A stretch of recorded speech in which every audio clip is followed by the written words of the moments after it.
So hello guys, welcome back to India's best YouTube channel for IIT JEE Chemistry Advanced। और आज हम third lecture करने वाले हैं ऑफ क्वांटम मैकेनिकल मॉडल।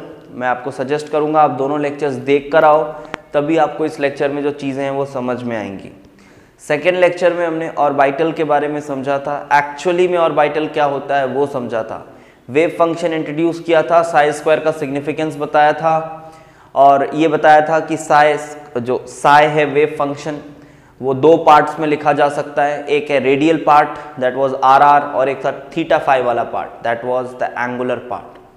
बस आज गाड़ी उसी के आगे बढ़ाएंगे हम और बहुत ही इंपॉर्टेंट ये लेक्चर होने वाला है। पिछले दो लेक्चर्स से कंपेयर करूँ तो ज़्यादा इंपॉर्टेंट ये लेक्चर है एग्जामिनेशन पॉइंट ऑफ व्यू से, ठीक है, क्योंकि यहाँ आप आज वो चीज़ें करेंगे जो एग्ज़ाम में जिससे डायरेक्टली क्वेश्चन बन के आता है, ठीक है।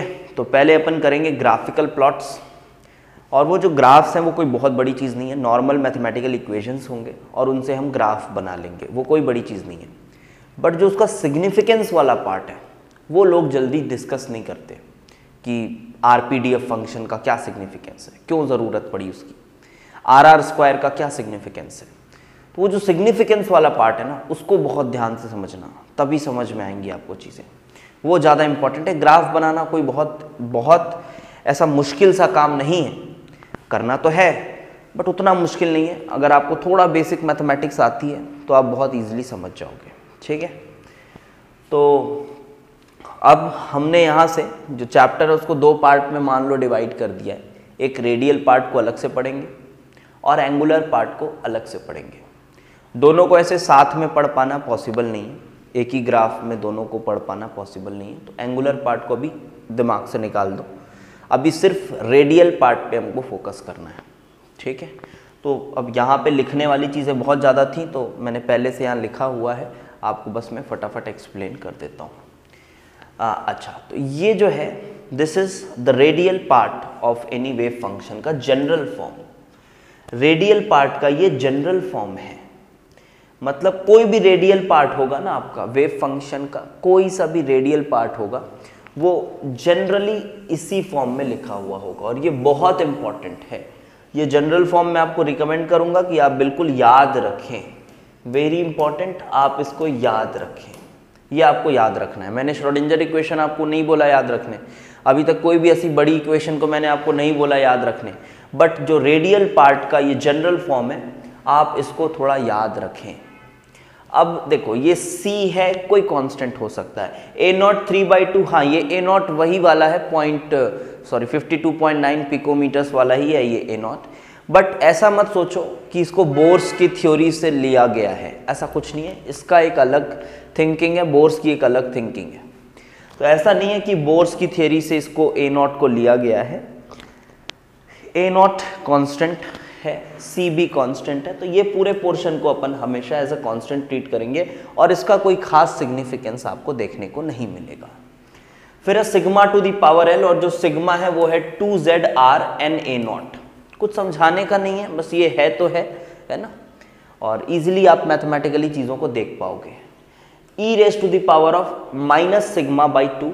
अब सिग्मा में भी जो इंपॉर्टेंट पार्ट है वो देखो आप, वो R है, क्योंकि Na0 Z2 ये सब तो कांस्टेंट ही है, तो जिसके साथ वेरिएशन हम पढ़ेंगे वो है R।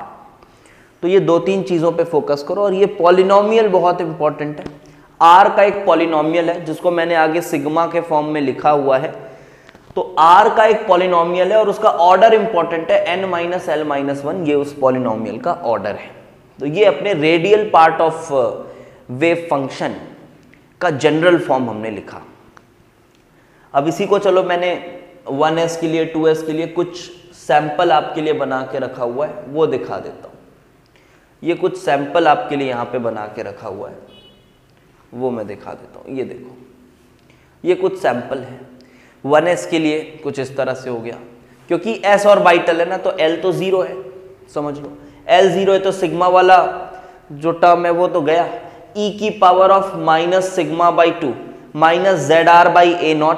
अब z कुछ भी हो सकता है, एटॉमिक नंबर है, R/A0, बस ये n जो है वो 1 है तो n को 1 रखा, और वगैरह वगैरह। अब देख लो बहुत सिंपली, अगर हो सकता है मेरे से भी कहीं कुछ काटने वाटने में गलती हो गई हो तो वो आप समझ लेना, बहुत बेसिक सी चीजें हैं ये। यहाँ पे देखो बेटा 2s के लिए, मैं फिर से बोल रहा हूँ ये वाला पार्ट इजी है लेकिन इंपॉर्टेंट है सिग्निफिकेंस, वहां पे केमिस्ट्री आएगी, वो इंपॉर्टेंट है समझना। ये तो मैथमेटिकल पोर्शन है, इजी है। हाँ, तो 2s के लिए भी सेम इसी जनरल फॉर्म से हमने बनाया। पॉलिनोमियल को ध्यान दो, ये n minus L minus one, n minus L minus one 1s orbital के लिए n 1 है, l 0 है, -1, तो पूरा ये जो पॉलिनोमियल का ऑर्डर हो गया वो 0 हो गया। पॉलिनोमियल का ऑर्डर 0 हो गया तो यहाँ पे पॉलिनोमियल नहीं आ रहा है, लेकिन यहाँ पे 2s के लिए 2 माइनस 0 माइनस 1 तो पावर 1 हो गई, तो यहाँ पे एक लीनियर पॉलिनोमियल आपको मिल रहा है। सिग्मा कहीं ना कहीं उसके अंदर r है, तो r का जो पावर है मैक्सिमम पावर वो 1 है, जिसको हम पॉलिनोमियल का ऑर्डर कहते हैं। ठीक है, इसी तरह से अपन सबको लिख सकते हैं। देखो 3s को लिखे तो यहाँ पे क्या आया ऑर्डर। आपको ये याद नहीं रखना है कि यहाँ 6 है, यहाँ माइनस है, यहाँ प्लस है, कुछ याद नहीं रखना है, बस ऑर्डर ध्यान में रखना है अभी। ठीक है, सिर्फ ऑर्डर ध्यान में रखना है। ये ऑर्डर p ऑर्बिटल्स के लिए देखो, p ऑर्बिटल्स के लिए ये हो गया, ये sigma to the power l था ना, तो सिग्मा की पावर l। अब यहाँ पे वो वाला टर्म गायब नहीं होगा क्योंकि p ऑर्बिटल के लिए l की एक नॉन जीरो वैल्यू है, दैट इज 1, तो सिग्मा की पावर 1। इसी तरह से 3p के लिए भी हो गया, ये सिग्मा ही है अपना। ठीक है, सिग्मा वो n a नॉट वगैरह कैंसिल हो गया है, तो सिग्मा यही बच रहा होगा की पावर ऑफ यही है ना, हाँ, सिग्मा की पावर ऑफ कितना होता है l, हाँ, तो ठीक है, यहाँ भी पावर ऑफ 1। 3d के लिए पावर ऑफ 2। आप पॉलिनोमियल्स को भी ध्यान से देखते जाओ, यहाँ पे ये पॉलिनोमियल है, यहाँ पे भी पॉलिनोमियल 0 हो गया क्योंकि n माइनस एल माइनस 1 इसका 0 हो गया। बहुत इजीली आप देख सकते हैं। तो आई होप आपको जनरल फॉर्म फॉर अलग अलग ऑर्बिटल्स तो समझ में आ गए होंगे। आगे चलो प्लॉट्स की तरफ बढ़ते हैं।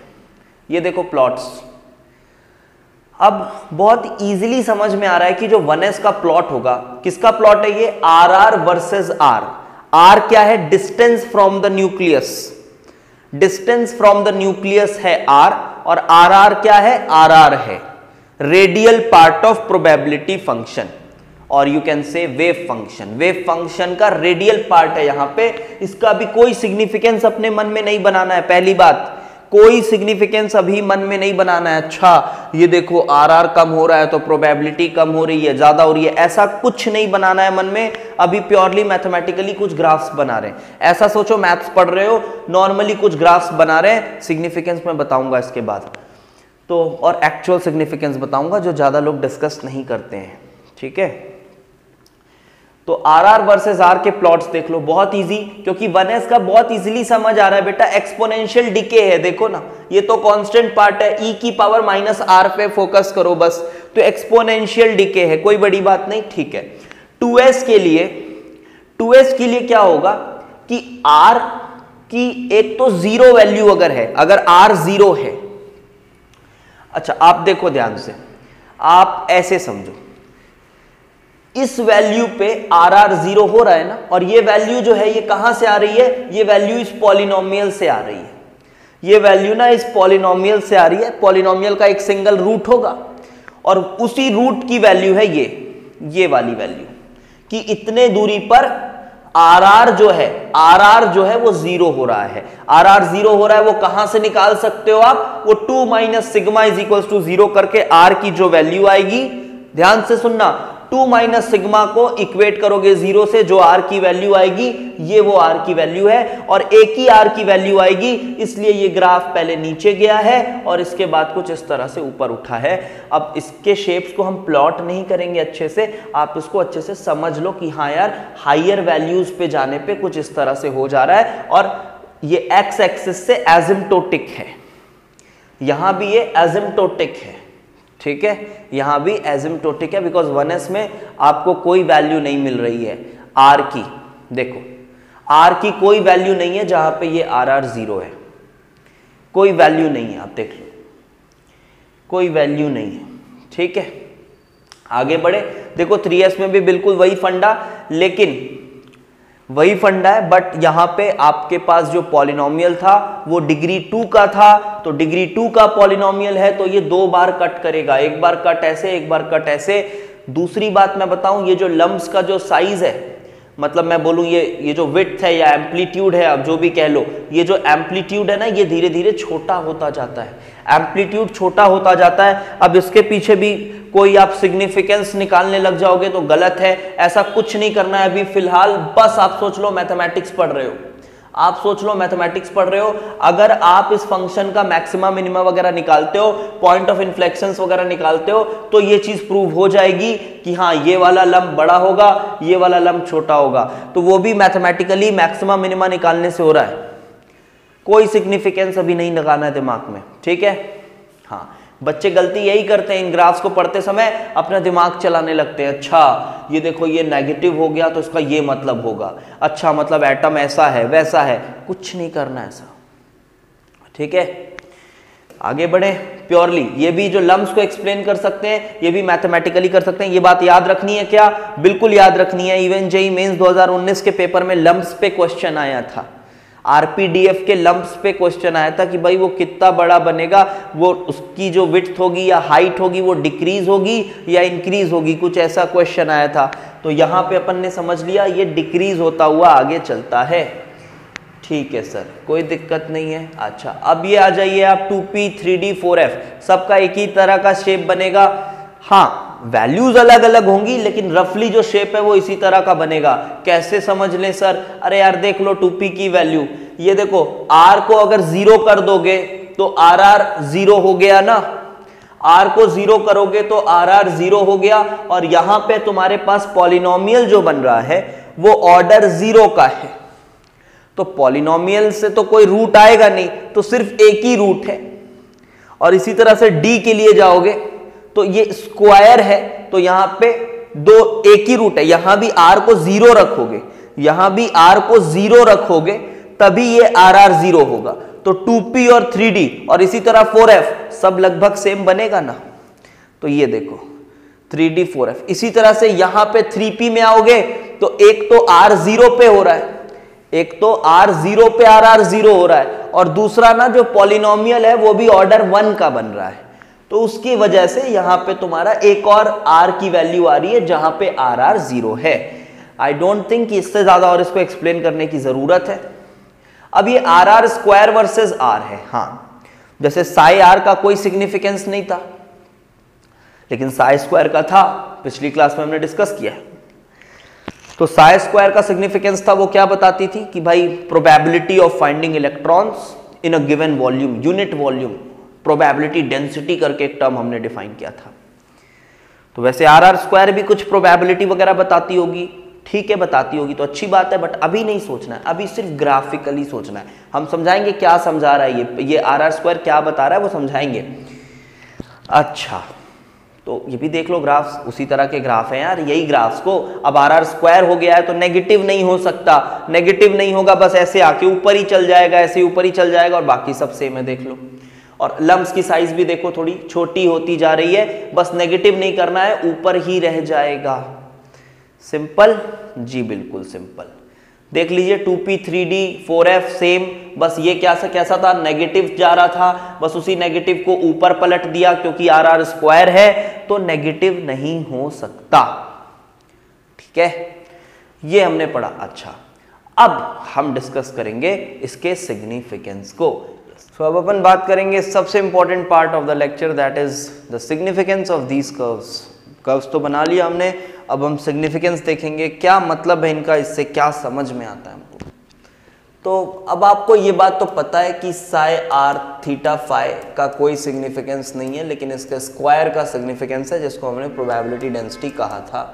इसको हमने दो पार्ट में इस तरह से डिवाइड किया था, थीटा फाई ऐसा कुछ, हमने इसको दो पार्ट्स में इस तरह से डिवाइड किया था। अब आप ये बताओ कि अगर rr स्क्वायर 0 हो रहा है, पहली बात, अगर rr स्क्वायर 0 हो रहा है तब तो किसी भी हालत में ये कुछ भी हो फर्क नहीं पड़ता, ये वैल्यू 0 तो हो ही जानी है। अगर ये 0 है तो साई r थीटा फाई का स्क्वायर तो 0 हो ही जाना है, ये तो पक्का है। तो वही मैं बोल रहा हूं, डायरेक्टली इसका भी कोई सिग्निफिकेंस नहीं है, डायरेक्टली RR² का भी कोई सिग्निफिकेंस नहीं है, बट इसका सिग्निफिकेंस है ना, आपको बस इतना ध्यान में रखना है। और यदि RR² 0 हो जाए तो इनडायरेक्टली आपका ये जो साई r थीटा फाई जो है वो भी 0 हो जाएगा, और ये 0 हो जाएगा, इसका मतलब प्रोबेबिलिटी डेंसिटी 0 हो जाएगी, इसका मतलब प्रोबेबिलिटी डेंसिटी 0 हो जाएगी। तो यहां से आया पहला सिग्निफिकेंस, प्रोबेबिलिटी डेंसिटी 0 हो गई। तो यहां पे एक ऐसा रीजन मिलेगा हमको जहां पे प्रोबेबिलिटी डेंसिटी 0 होगी, जब भी RR² 0 के बराबर है। और इसी को हम बोलते हैं रेडियल नोड, ठीक है, इसी को हम बोलते हैं रेडियल नोड। ये बहुत ही फैमिलियर हो गया आप इसके साथ, आपने सुना भी होगा रेडियल नोड। अब कर्व से देखते हैं थोड़ा सा, ठीक है। तो पहला एक सिग्निफिकेंस बताया, इसके बाद इंपॉर्टेंट सिग्निफिकेंस और बताऊंगा, आप पहले बस देखते जाओ, एकदम लेयर बाय लेयर पढ़ रहे हैं। ये देखा हमने अगर इस ग्राफ में 2s के लिए, ये देखो इस पॉइंट को, तो ये जो डिस्टेंस है ना r, ये r डिस्टेंस पर एक रेडियल नोड है। और मुझे बताओ आप कि न्यूक्लियस से r डिस्टेंस पर अगर आप पॉइंट्स का लोकस लोगे तो क्या बनेगा, आपको क्या मिलेगा? पॉइंट तो मिलेगा नहीं, सिर्फ एक है ना। अगर आप उन पॉइंट्स का लोकस लोगे न्यूक्लियस से r डिस्टेंस पर, तो ऑब्वियसली आपको एक स्फीयर मिलेगा, समझ में आ रहा होगा, है ना, आपको एक स्फीयर मिलेगा। तो इससे समझ में आता है कि 2s ऑर्बिटल में, अब क्या बोलना है, क्या समझ में आया इससे, 2s ऑर्बिटल में r डिस्टेंस पर, न्यूक्लियस से इस r डिस्टेंस पर एक ऐसा स्फेरिकल सरफेस है जिस सरफेस पे इलेक्ट्रॉन के होने की प्रोबेबिलिटी 0 है, और उसी सरफेस को हम कह रहे हैं रेडियल नोड, और उसी सरफेस को हम कह रहे हैं रेडियल नोड। क्यों है ऐसा, इस पे कोई सवाल नहीं करना है कि क्यों है सर, नहीं, इस पे कोई सवाल नहीं करना है। अगर आप अपने दोनों लेक्चर्स देख के आ रहे होगे तो आप समझ पा रहे होगे इस बात को। हाँ, तो रेडियल नोड एक चीज हमें समझ में आई, और रेडियल नोड कहीं ना कहीं उस पॉलिनोमियल पे डिपेंड कर रही है, आप समझ पा रहे हो। पॉलिनोमियल का जो भी ऑर्डर होगा n-l-1, उसी के हिसाब से तो नंबर ऑफ जीरोस डिसाइड होंगे, और नंबर ऑफ जीरोस उस हिसाब से डिसाइड होंगे तो वही तुम्हारे क्या होंगे, नंबर ऑफ रेडियल नोड्स होंगे। तो यहाँ पे मैं एक बात लिख दूं कि रेडियल नोड्स जो है वो कितने होते हैं, इसीलिए आपने ये फॉर्मूला पढ़ा होगा, रेडियल नोड्स इज n-l-1, रटा जरूर होगा इसको, ठीक है। बट ये कहाँ से आ रहा है, अगर आप पूरा चैप्टर को सीक्वेंस से पढ़ रहे हो तो आपको समझ में आएगा। n-l-1 ये रेडियल नोड्स है। यहाँ पे n-l-1 की वैल्यू कितनी थी, 2 थी 3s ऑर्बिटल के लिए n-l-1 की वैल्यू 2 थी। तो देखो एक ये और एक ये, आपको दो पॉइंट्स मिले हैं, एक मान लो ये r डिस्टेंस पर, एक मान लो एक r डैश डिस्टेंस पर। तो 3s ऑर्बिटल में दो ऐसे स्फेरिकल रीजन्स आपको मिलेंगे जहां पे इलेक्ट्रॉन के पाए जाने की प्रोबेबिलिटी 0 होगी। हाँ, उसके अंदर इलेक्ट्रॉन है, उसके बाहर भी इलेक्ट्रॉन है, उन दोनों के बीच में भी इलेक्ट्रॉन है, बट उन पे इलेक्ट्रॉन नहीं है। अब आपको ये कैसे सोचना है, ऐसा कैसे है, तो पिछला लेक्चर देखो, वहां मैंने एक साइंटिफिक भूत की बात की थी। कुछ वैसे ही सोच सकते हो, तभी आपको समझ में आएगा कि हाँ यार ऐसा हो सकता है, वो ऐसा गायब होके उधर जा रहा होगा, ठीक है, कुछ ऐसा सोच लो, बट है तो ऐसा ही। तो पहला सिग्निफिकेंस समझ आया, रेडियल नोड्स के बारे में पता चलता है हमको। रेडियल नोड्स, एंगुलर नोड्स दूसरी चीज है, angular part of wave function में पढ़ेंगे। अब देखो नोड में थोड़ी एक और छोटी सी बात ऐड करूंगा मैं यहाँ पे, कि आपको नोड को अगर देखना है कि कैसा दिखता है सर नोड, तो s ऑर्बिटल के लिए जो रेडियल नोड है वो तो आप बहुत अच्छे से देख सकते हो, ये दिखता है आपको, इसके डायग्राम्स भी मिलेंगे, फिगर्स भी मिल जाएंगे कि 1s ऑर्बिटल में। हाँ, नोड्स निकालना कैसे, रेडियल नोड आपको ग्राफ से समझाया, n-l-1 करके आपको नोड निकालना है। तो 1s में इसकी वैल्यू 0 आ रही है और 2s में इसकी वैल्यू 1 आ रही है, 2 -0 -1, तो इसमें इसकी वैल्यू 1 आ रही है, इसमें इसकी वैल्यू 2 आ रही है, और ये दिख भी जाता है। ये देखो, ये जो व्हाइट लाइंस है ना, इससे नोड्स को रिप्रेजेंट करा हुआ है। तो यहाँ पे एक ऐसा स्फेरिकल रीजन है, यहाँ पे हेमिस्फीयर दिख रहा है, बट वो ऐसा स्फेरिकल रीजन है जब कंप्लीट करोगे एटम को जहां पे इलेक्ट्रॉन की प्रोबेबिलिटी 0 है। ये बात तो समझ में आ जाती है, दिख जाती है। लेकिन जब मैं 2p ऑर्बिटल की बात करता हूँ, 2p ऑर्बिटल देखो, तो 2p ऑर्बिटल के लिए भी रेडियल नोड निकालने के लिए तो यही फॉर्मूला है n-l-1। तो यहां भी मैं कहता हूं 2 - 1 - 1 तो ये 0 हो जाता है। लेकिन जब मैं 3p ऑर्बिटल की बात करता हूं तो ये क्या आता है 3 - 1 - 1 और ये आता है 1। मतलब 3p ऑर्बिटल यानी कि p ऑर्बिटल्स में भी रेडियल नोड्स होते हैं, लेकिन दिखते कहां हैं वो? अगर देखा जाए तो कहां दिखते हैं? 3p ऑर्बिटल का रेडियल नोड आपने देखा है? आप बताना कमेंट करके मुझे। 3p ऑर्बिटल का अगर आपने रेडियल नोड देखा होगा, आपने एंगुलर नोड जरूर देखा होगा p ऑर्बिटल्स के लिए। हाँ सर ये वाला है देखो एंगुलर नोड, अभी ऑल्दो मैंने पढ़ाया नहीं एंगुलर नोड, बट बहुत कॉमन सी चीज है तो मैं बता दे रहा हूँ। हाँ सर ये वाला है देखो सर, ये एंगुलर नोड है, ये बीच वाला प्लेन, ये वाला plane planar node, angular node तो देखा होगा। बट रेडियल नोड कभी सोचा उसमें कैसा होता होगा? रेडियल नोड के लिए तो एक स्फेरिकल रीजन चाहिए। तो मैं आपको थोड़ा कोशिश करता हूं उसको बताने की कि रेडियल नोड उसमें कैसा होता होगा। तो अगर हमें उसमें रेडियल नोड को देखना है तो आप कुछ ऐसे सोच सकते हो कि मानो तुम्हारे पास ये 3p ऑर्बिटल है, 3p ऑर्बिटल है समथिंग लाइक दिस, और यहाँ पे आपके पास इलेक्ट्रॉन्स हैं। हाँ इलेक्ट्रॉन्स के होने की प्रोबेबिलिटी इस रीजन में क्या है मैक्सिमम है। हम ऐसे बनाते हैं 3p ऑर्बिटल को, ध्यान से थोड़ा कोशिश करना समझने की। मान लो ये मैंने 3p ऑर्बिटल बनाया, ये इलेक्ट्रॉन क्लाउड है, यहाँ पे इलेक्ट्रॉन के होने की प्रोबेबिलिटी मैक्सिमम है। बट मैं साथ में ये भी कह रहा हूं कि r डिस्टेंस पर एक रेडियल नोड है 3p ऑर्बिटल में, ग्राफ से भी देख सकते हो। अच्छा क्या यहाँ पे प्रोबेबिलिटी 0 है? नहीं, नॉन जीरो है।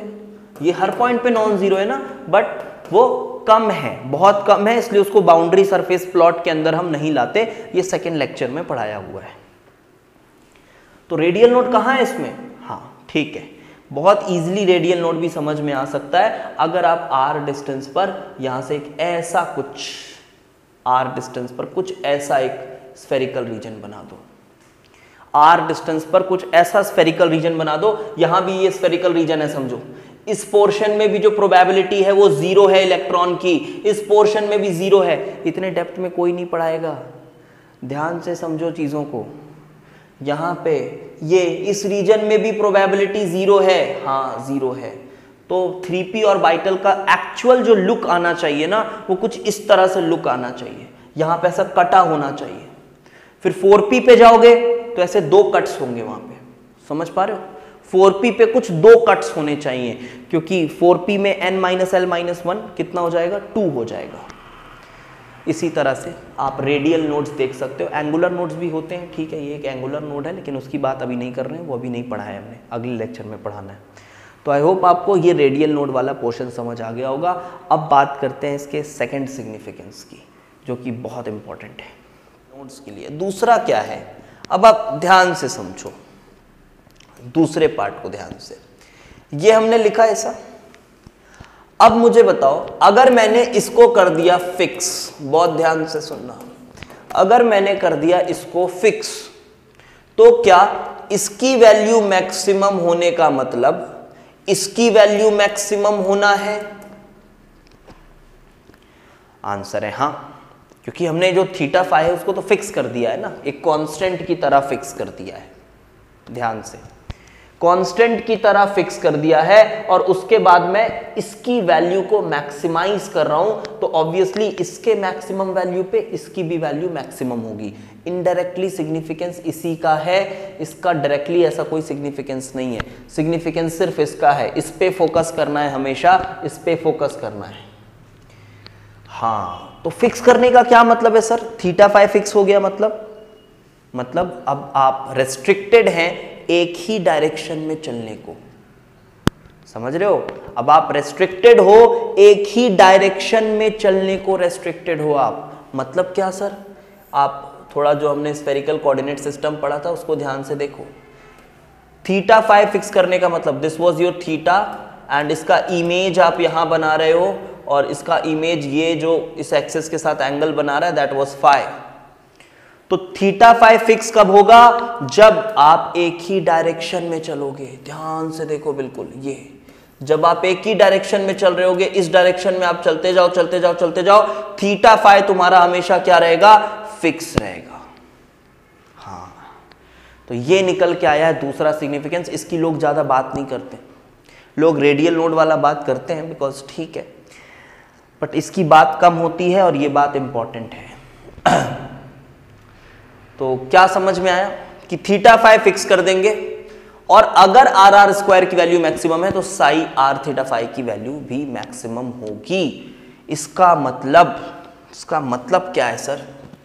इसका मतलब ये है कि यदि आपके पास ये ग्राफ है, यही ग्राफ है मानो आपके पास, इसी ग्राफ को आप पकड़ो, रेडियल नोड तो समझा दिए, इसी ग्राफ में आप 2p ऑर्बिटल को पकड़ो, चलो 2p ऑर्बिटल को पकड़ो, ये लो 2p ऑर्बिटल को, और इस 2p ऑर्बिटल में आप देखो ये वाले पॉइंट को, इस पॉइंट पे फोकस करो। ये पॉइंट किस डिस्टेंस पर है? मान लो ये r डिस्टेंस पर है। r डिस्टेंस पर 2p ऑर्बिटल में, r डिस्टेंस पर 2p ऑर्बिटल में इस पॉइंट पे देख सकते हो आप r डिस्टेंस पर क्या मैक्सिमम है? r स्क्वायर मैक्सिमम है, r स्क्वायर मैक्सिमम है। तो इसका क्या मतलब है कि क्या इस डिस्टेंस पर probability of finding electron maximum है? ये मतलब है क्या? मेरे टर्म्स को बहुत अच्छे से समझना, क्या बोल रहा हूं, एक टर्म इंपॉर्टेंट है, ठीक है? तो क्या r डिस्टेंस पर probability of finding electrons maximum है? नहीं, ऐसा नहीं बोल सकते, क्योंकि आप प्रोबेबिलिटी ऑफ फाइंडिंग इलेक्ट्रॉन्स पे तभी कमेंट कर सकते हो जब आपका थीटा फाई कांस्टेंट हो, फिक्स हो। और अगर आप r डिस्टेंस बस ऐसा बोल दोगे r डिस्टेंस पर, तो r डिस्टेंस पर तो बेटा एक स्फीयर बन रहा है ना, r डिस्टेंस पर तो एक स्फीयर बन रहा है, और अगर स्फीयर बना तो उसमें थीटा फाई कांस्टेंट का है, अलग अलग पॉइंट्स लो उस स्फीयर में, सब में थीटा फाई चेंज हो रहा है, समझ पा रहे हो ना? सब में थीटा फाई चेंज हो रहा है। तो अब r डिस्टेंस पर नहीं बोल सकते, आपको थीटा फाई को फिक्स करना होगा, और थीटा फाई फिक्स तभी होगा जब आप एक पर्टिकुलर डायरेक्शन में चलो।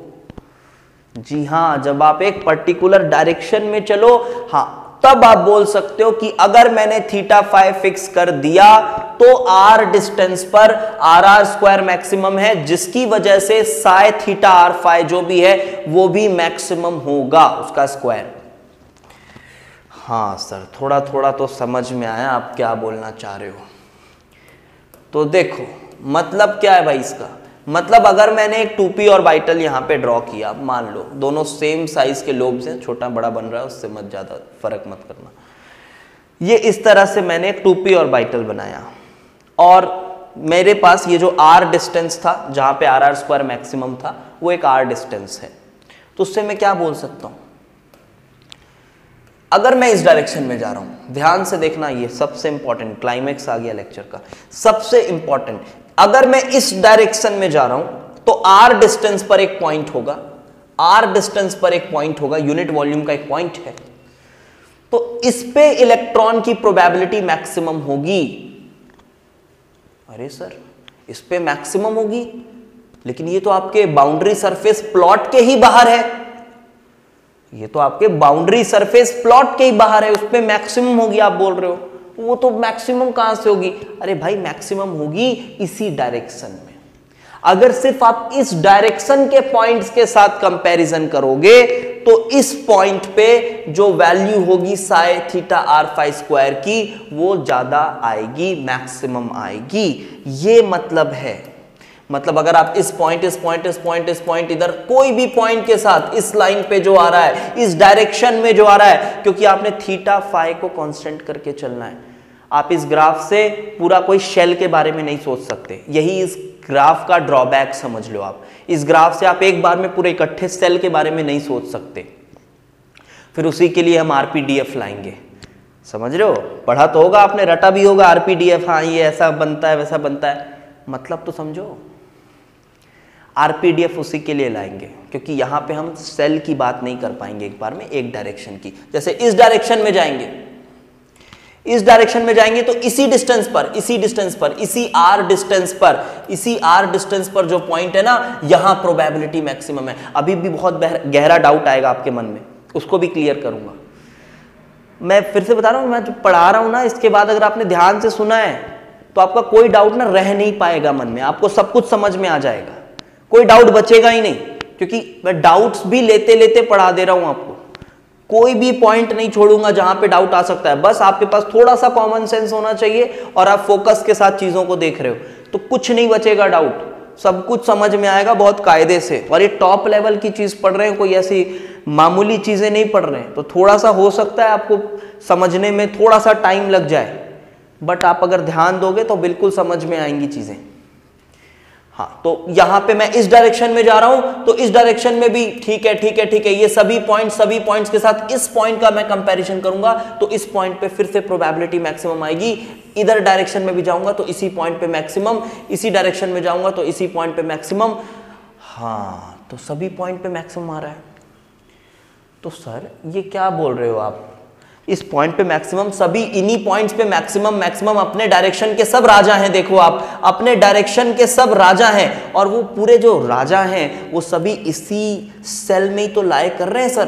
तो हम ऐसा भी तो बोल सकते हैं कि शेल पे इलेक्ट्रॉन की प्रोबेबिलिटी मैक्सिमम है। शेल को ही ले लो सर, क्योंकि पूरे शेल के जो पॉइंट्स हैं वो अपने डायरेक्शन के राजा हैं, समझ रहे हो? तो फिर शेल को ही क्यों नहीं ले रहे हैं सर? ये डाउट आ सकता है, आना भी चाहिए, अगर नहीं आ रहा है तो आना चाहिए, ठीक है। तो अब मैं आपसे जो दूसरी बात करूंगा वो ये है, ये एक शेल है। अब आप समझो, थोड़ा इमेजिन करो, कोई मैथमेटिकली प्रूव नहीं करूंगा। मान लो यहां बहुत दूर में मैंने एक शेल बनाया, बहुत दूर में मैंने एक शेल बनाया, और जब मैं इधर से जा रहा हूं ऐसा इधर, तो सेम डायरेक्शन पे इस पॉइंट और इस पॉइंट में कौन जीतेगा, किसकी प्रोबेबिलिटी ज्यादा है?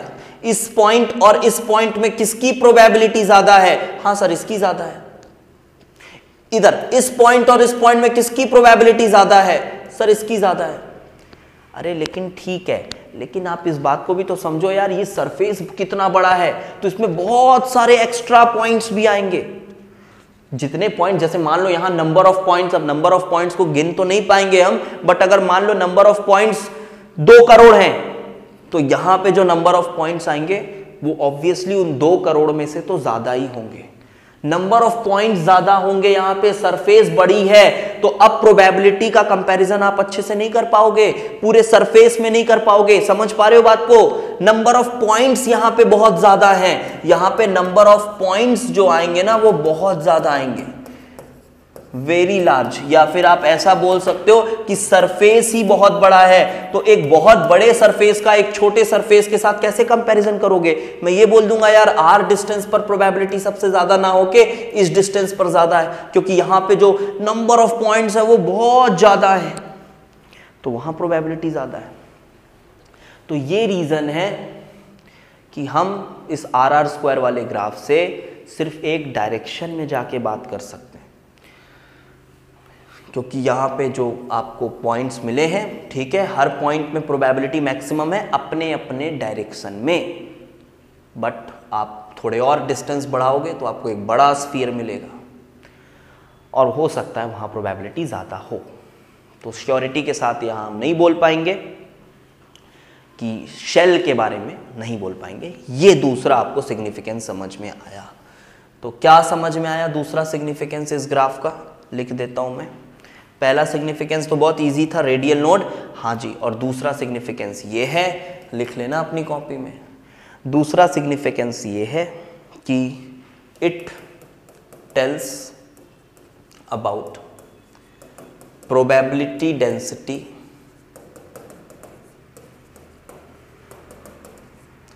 For electrons, obviously probability density for electrons at a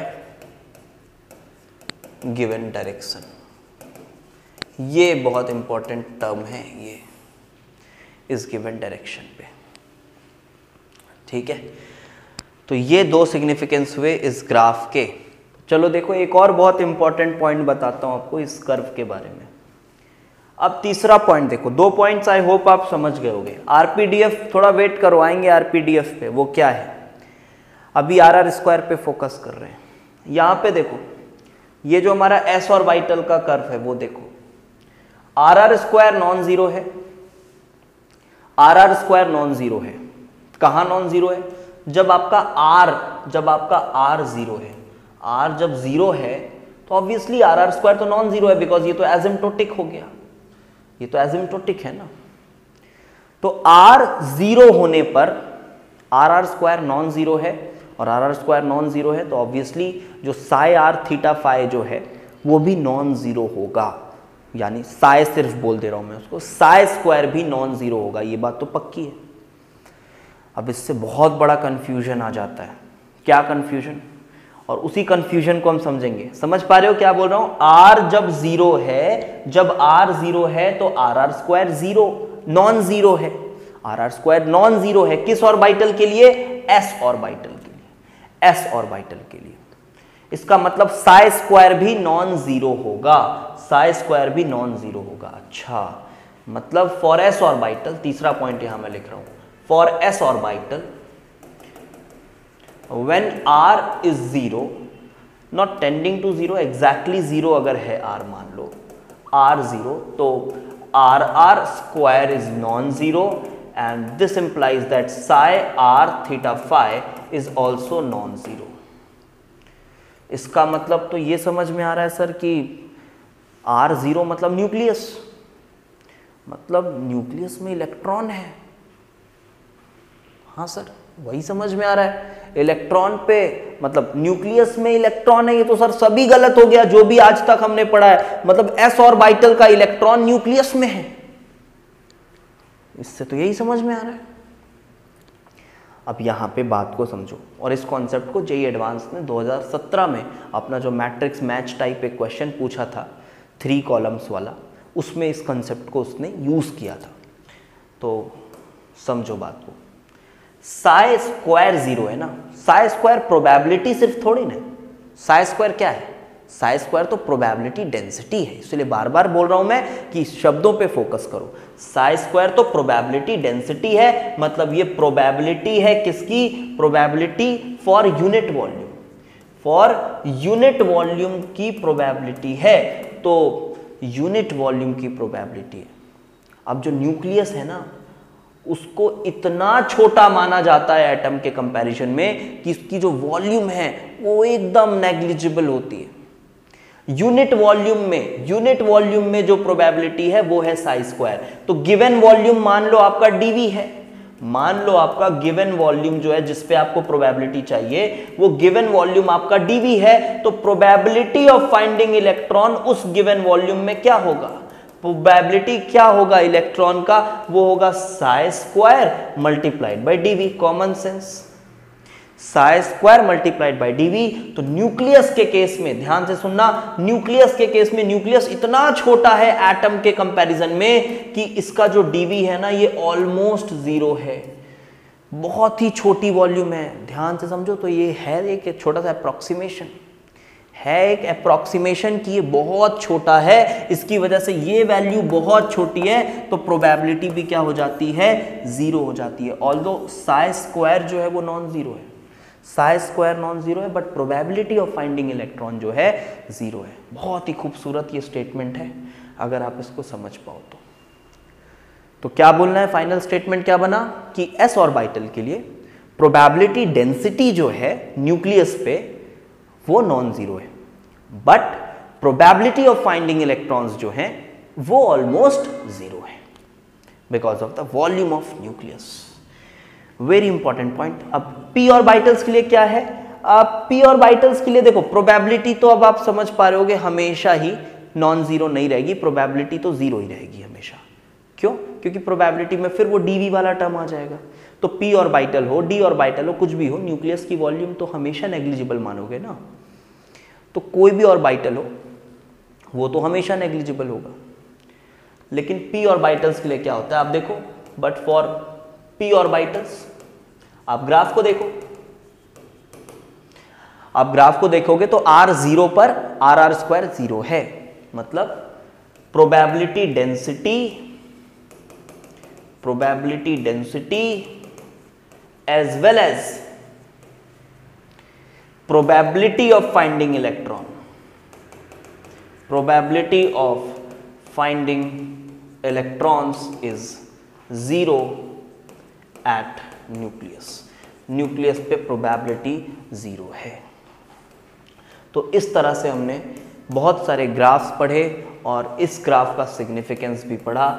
अब अगले लेक्चर में, दैट विल बी लेक्चर 4, हमने 5 लेक्चर अप्रॉक्सीमेट किया है, इसका 5 में हो जाएगा, ठीक है। अगले लेक्चर में हम पढ़ेंगे बहुत अच्छे से रेडियल प्रोबेबिलिटी डिस्ट्रीब्यूशन फंक्शन, इसको हम अगले लेक्चर में पढ़ेंगे और ये भी आपको डे आफ्टर टुमारो मिल जाएगा। बिल्कुल अल्टरनेट डेज में मैं आपको लेक्चर्स प्रोवाइड कर रहा हूँ, आप रोज़ के रोज़ पढ़ते रहो और शेयर करो ज़रूर यार वीडियोस को ना, ज़्यादा से ज़्यादा शेयर करो। आपके लिए और भी बहुत अच्छा कंटेंट बनाया हुआ है, वो भी सोचा है कि बस नियर फ्यूचर में वो भी लेकर आएंगे। पहले क्वांटम मॉडल चल रहा है, इसको ख़त्म करते हैं, ठीक है। शेयर करना बनता है यार, वीडियोस को थोड़ा सा शेयर करो, ये आपसे रिक्वेस्ट है। Radial probability distribution function we will be doing in next class, और इसके साथ हम थोड़ा एंगुलर पोर्शन को भी फिर पढ़ेंगे। तो अप्रॉक्सीमेटली अब जो आगे के 2 लेक्चर्स होंगे उतने बड़े नहीं होंगे और 2 लेक्चर्स में हम ख़त्म कर लेंगे एंगुलर पार्ट। और स्पिन, आपका स्पिन क्वांटम नंबर हो गया, उसको अभी इंट्रोड्यूस नहीं किया है, और angular momentum, orbital angular momentum, spin angular momentum, वो वाले पोर्शन को भी पढ़ना है ना। तो उसके साथ कंप्लीट क्वांटम मैकेनिकल मॉडल खत्म। कमेंट करके ज़रूर बताओ आप कि आपको आज का लेक्चर कैसा लगा, और लेक्चर से रिलेटेड कोई डाउट है, ऑल्दो डाउट नहीं बचा होगा, ठीक है। अगर लेकिन फिर भी डाउट है तो आप बिल्कुल कमेंट करके पूछ सकते हो, मैं आपको रिप्लाई करूँगा, ठीक है। Thanks for watching.